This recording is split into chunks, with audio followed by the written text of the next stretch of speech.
जून की तेज़ गर्मी में भी आप अपने मोगरा के पौधे पर ज़्यादा से ज़्यादा फूल कैसे ले सकते हैं, इससे रिलेटेड कुछ टिप्स आप लोगों के साथ शेयर करने वाली हूँ।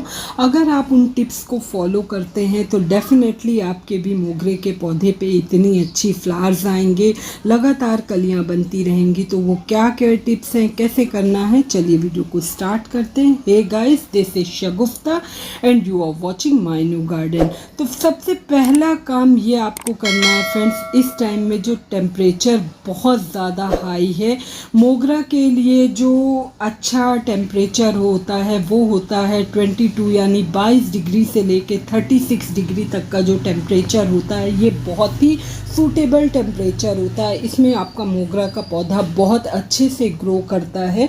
तो इसलिए फ्रेंड्स आप ये करिए कि आप इस टाइम में इतनी तेज़ धूप है तो आप अपने पौधे को ऐसी जगह शिफ्ट करिए जहाँ पे इतना जो हाई टेम्परेचर है, यानी जो 12 बजे से लेके 4 बजे तक वाली धूप है, वो धूप से आप अपने पौधे को बचा के रखिए। क्योंकि वैसे तो इसको फुल डे की सनलाइट पसंद होती है, लेकिन जब टेम्परेचर 40 के ऊपर चला जाता है तब आपको ये चीज़ ध्यान रखना होता है। इस टाइम पे एक चीज़ आप और ध्यान रखिए कि क्योंकि जून स्टार्ट है, जून एंड होने वाला है और बारिश भी अब स्टार्ट होने वाली है। तो जब आप देख रहे हैं कि बारिश स्टार्ट है तो अगर आपका जो ड्रेनेज होल है वो ब्लॉक है तो आप उस ड्रेनेज होल को ज़रूर ओपन कर दीजिए, जिससे कि जो बारिश का पानी है वो गमलों में ज़्यादा देर तक रुका ना रहे। और आपने अगर अपने पौधे की मिट्टी वेल ड्रेन बनाई है तो आप अपने मोगरा के पौधे को फुल डे, मतलब जो रेन वाटर है उसके नीचे आप रख सकते हैं। इससे पौधा बहुत हेल्दी वे में ग्रो करेगा और जो भी एक्सेस वाटर होगा वो निकल जाएगा। मतलब जैसे ही गमला भरेगा पानी से तो वो पानी जो है वो नीचे से ड्रेनेज होल से निकल जाता है। दूसरी चीज़ ये ध्यान रखना है फ्रेंड्स अब आपको कि वाटरिंग, तो आप ये ध्यान रखिए कि वाटरिंग आप इस टाइम में अपने पौधे में जब मिट्टी हल्की सी मॉइस्ट रहे तभी आप अपने पौधे में पानी दें। मिट्टी को आपको एकदम सुखा नहीं देना है, क्योंकि अगर आपने अपने पौधे की मिट्टी को एकदम सुखा दिया तो भी आपको दिक्कत होगी, पौधे में जो है आपकी कलियां नहीं बनेंगी, प्लांट जो है उस अपनी पत्तियों को झाड़ने लगेगा। एक चीज़ आपको ये ध्यान रखना है फ्रेंड्स कि जैसे ही आपके किसी भी ब्रांच पे कली सूख जाए, मतलब फूल खिल के मुरझा जाए, तो उन मुरझाई हुई कलियों को, यानी जो फूल मुरझा चुका है, आप उसको ज़रूर कट करके हटा दीजिए।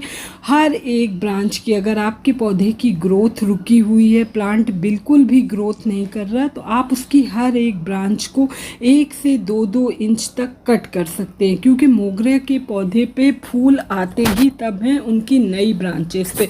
तो अगर आपने फूल खिलने के बाद ब्रांचेस की टिप को कट नहीं किया है तो ना तो प्लांट अपनी ग्रोथ स्टार्ट करेगा और ना ही उसमें कलियां बनेंगी। तो ये चीज़ का आप ख़ास ध्यान रखिए कि जब भी फूल मुरझा जाए तो आप उस ब्रांच को कट कर दीजिए। एक और ज़रूरी चीज़, इस टाइम जैसा बताया कि टेम्परेचर बहुत ज़्यादा हाई है, प्लांट की कुछ कुछ पत्तियां पीली पड़ रही हैं, तो वो जो पीली पड़ती पत्तियां हैं उन सब को आप कट करके हटा दीजिए। क्योंकि आप उन पत्तियों को अगर अपने गमले की मिट्टी में पड़ा रहने देंगे तो वो फंगस क्रिएट करेंगी। और अगर आपके पौधे पे भी इस तरह से कहीं पत्तियां सुकड़ी और बेकार होती हुई लगी हुई हैं तो आप उनको खुद से रिमूव कर दीजिए, तोड़ के हटा दीजिए। एक चीज़ और फ्रेंड्स, मोगरा आपका हैवी फीडर प्लांट होता है। इसको अच्छी फ्लावरिंग के लिए टाइमली अच्छा न्यूट्रिएंट लाइक आपको इसको नाइट्रोजन और पोटेशियम की ज़्यादा ज़रूरत होती है, जिससे आपका पौधा लगातार फ्लावरिंग करता रहे। वैसे भी अब मॉनसून स्टार्ट हो गया है तो पौधे में ऑटोमेटिक उनकी जो नाइट्रोजन की कमी है वो प्लांट अपने आप ही पूरी कर लेगा बारिश, रेन वाटर से, क्योंकि रेन वाटर में बहुत सारे न्यूट्रिएंट होते हैं। लेकिन उसके अलावा भी आपको अपने आपके पौधे में कुछ खाद ज़रूर दे देनी है इस टाइम, जो आप बारिश होने से पहले अपने पौधे में एक बार ज़रूर फीड करें। उसके लिए क्या करिए, आपके 10 दिन में एक बार आप अपनी मिट्टी की गुड़ाई कर दीजिए।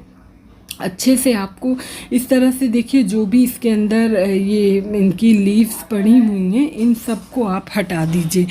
ये सब क्या होंगी, जब ये सड़ती हैं तो फिर पौधे में फंगस क्रिएट करती हैं। तो जो भी इनकी इस तरह से बेकार बेकार लीव्स हैं, इन लीव्स को आप हटा दीजिए। 10 दिन में एक बार आप अपने पौधे की गुड़ाई ज़रूर करिए।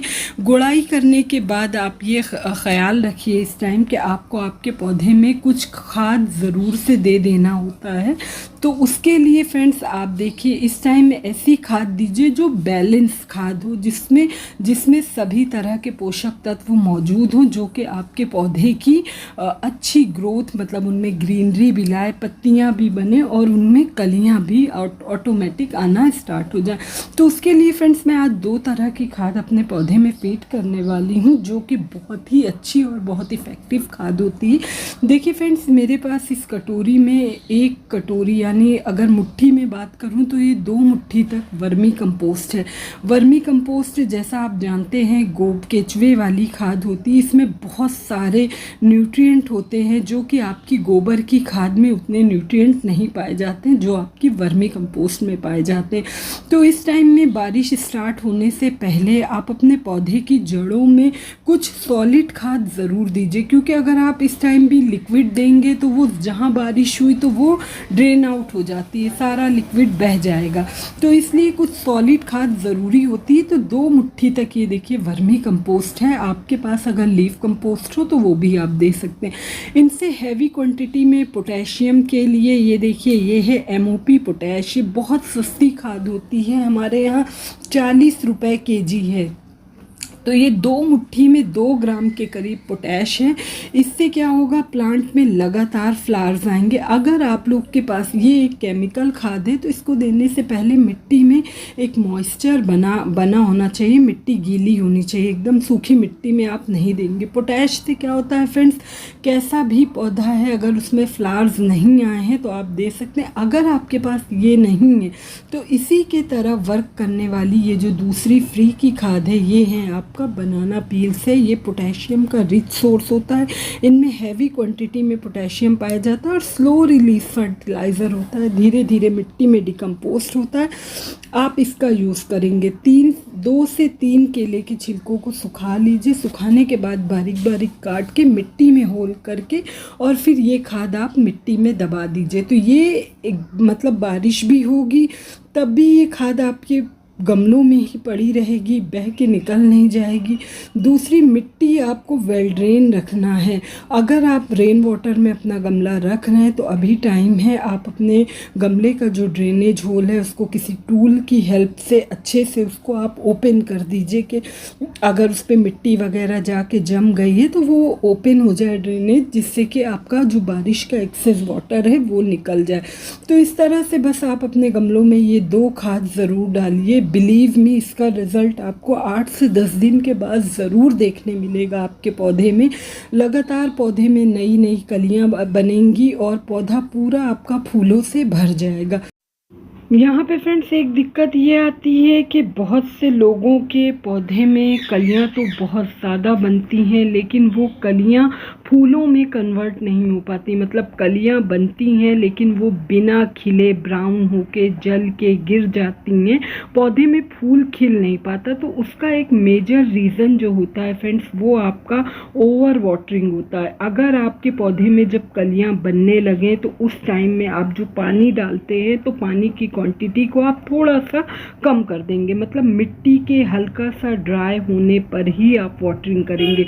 जब पौधा कलियां बनाता रहता है और अगर आप उस टाइम में ज़्यादा पानी पौधे में देते रहते हैं तो प्लांट करता क्या है कि सारी कलियों को वो धीरे धीरे करके गिरा देता है। तो इस चीज़ का हमेशा ध्यान रखें। कलियां बिना खिलने की एक तो वजह होती है ओवर वाटरिंग और दूसरी वजह होती है इंसेक्ट में भी फ्रेंड्स मिलीबग, स्पाइडर माइट्स। इस टाइम में आपको आपके पौधे में स्पाइडर माइट्स बहुत ज़्यादा दिखेंगी। जो मकड़ियाँ होती हैं ये प्लांट में जाला बना देती हैं, जिससे जो पौधा प्रकाश संश्लेषण का जो उसका वर्क होता है, जिससे वो खाना बनाता है सन के कांटेक्ट में, वो अच्छे से कर नहीं पाता है, इसलिए भी आपकी कलियां गिरती हैं। मिलीबग आपको कलियों के नीचे या फिर पौधे की जो टिप होती है, यानी जो ब्रांच की टिप होती है, वहाँ पे आपको लगा दिखेगा। इन दो चीज़ से आप अपने पौधे को ज़रूर बचाएं। अगर आपको इन्फॉर्मेशन अच्छी लगी हो तो चैनल को सब्सक्राइब करिएगा, वीडियो को like and share. Okay friends, bye bye.